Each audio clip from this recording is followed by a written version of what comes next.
আসসালামু আলাইকুম এভরিওয়ান। তো সবাই কেমন আছেন? নিশ্চয়ই অনেক অনেক ভালো আছেন। তো আল্লাহর রহমতে মোটামুটি আলহামদুলিল্লাহ ভালো আছি। তো আজকে হঠাৎ করে আমাদের পাশের গ্রামে আমাদের এলাকা থেকে 1/2 কিলোমিটার দূরে আগুন দেখতে পাই। তো আমরা সেখান থেকে দৌড়তে দৌড়তে আসি। তারপর এখানে আমরা ভেবেছিলাম যে আসলে হয়তো কারো বাসায় আগুনটা ধরেছে, এই জন্য আমরা সবাই দৌড়তে দৌড়তে এখানে আসছি। তো তারপর এখানে এসে দেখি যে না, আসলে কারো বাসায় ধরে নাই। তো এখানে দেখতে পাচ্ছেন যে আসলে এখানে কিছু পলিথিন বা বাগানের কিছু বর্জ্য রাখা হয়েছিল, দেন বাগানওয়ালা এখানে ধরাই দিয়েছে। তারপর এখানে দেখেন কত মানুষ আসছে, আমরা সবাই আসছি দৌড়তে দৌড়তে ওই পাশ থেকে। তারপরে গাড়িতে আসছে, মোটরসাইকেল আসছে। তো যে এই কাজটা করেছে তো মোটেও ঠিক করে নাই। এমনিতে যে গরম, তারপরে এখানে গাছগুলা পুড়ে গেছে অনেক। তারপরে এখানে যে আমরা এত দূরে আছি তারপরও এত তাপ লাগছিল বলার মতো না। আর আসলে এমনিতে এত গরম, তারপরও যদি এভাবে গাছ পোড়ানো হয় তো এটা আসলে ঠিক না। আর সব গাছগুলো দেখুন পুড়ে যাচ্ছিল, আর সব গাছগুলো পুড়ে গেছে। আর আগুনের যে অবস্থা, মানে এত তাপ, তাপ, অনেক তাপ। তো যারা যে এই কাজটা করেছেন, তো সে যদি ভিডিওটা দেখে তো আমি তাকে বলবো যে আসলে কাজটা ঠিক করেন নাই। এবার সে অনেক জমি ছিল, সেগুলা নেন। যদি আপনার এগুলো পোড়ানোর দরকার ছিল তাহলে জমিতে নিয়ে এসে পোড়াইতে পারতেন, তাহলে কোনো ক্ষতি হতো না। আসলে ক্ষতি যে শুধু মানুষের ক্ষতি হলে ক্ষতি, সেটা না। এই গাছগুলো আমাদের অনেক উপকারে আসে। এই গাছ আমাদের, এই গাছ কাটার কারণে আজকে আমাদের এই অবস্থা। আর এখানে আমার ভাই বাটন ফোন ভিডিও করতেছিল। তো যাই হোক, এই দেখছেন অবস্থা কি আগুন।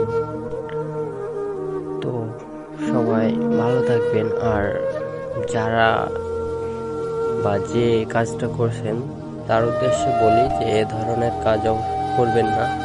আর এখানে আরেকটা বিষয় দেখেন যে রাস্তার ধার দিয়ে অবশ্য আমাদের এই পাশে সবগুলানে কারেন্টের তার থাকে। তো আল্লাহ বাছায় দিছে যে এখানে কোনো কারেন্টের তার নেই।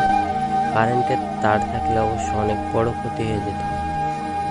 তো আমরা আসছি, তারপর এখানে এত গরম লাগতেছিল, ভিডিও করা যাচ্ছিল না, অনেক দূরে ছিলাম, তারপর অনেক তাপ লাগছিল। আর এখানে আমার বড় ভাই, সে বাটন ফোনে ভিডিও করছিল আর দেখাতে বলছিল যে আমাকেও দেখো। তো অনেক খারাপ লাগছে ভাই যে এই গাছগুলো এভাবে পুড়ে যাচ্ছিল।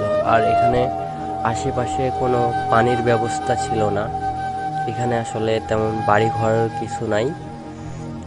তো এই জন্য এখানে আমরা আসলে আগুন নিভাতে কিছুই করতে পারিনি। আমরা শুধু দাঁড়িয়ে থেকে দেখাই লেগেছে।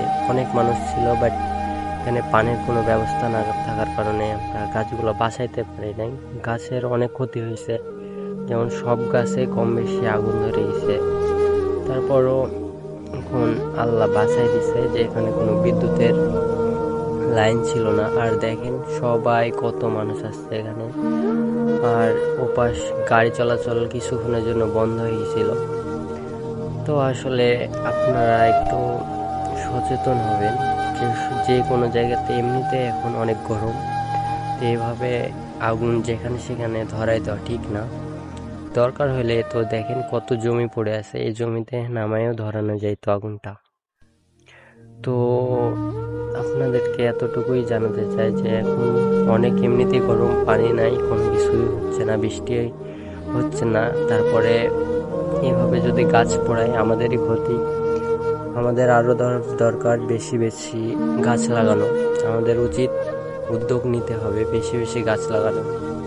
তো ইনশাল্লাহ সামনে বৃষ্টি হইলে গাছ লাগানোর একটা উদ্যোগ নিব, আপনারা পাশে থাকবেন ইনশাল্লাহ।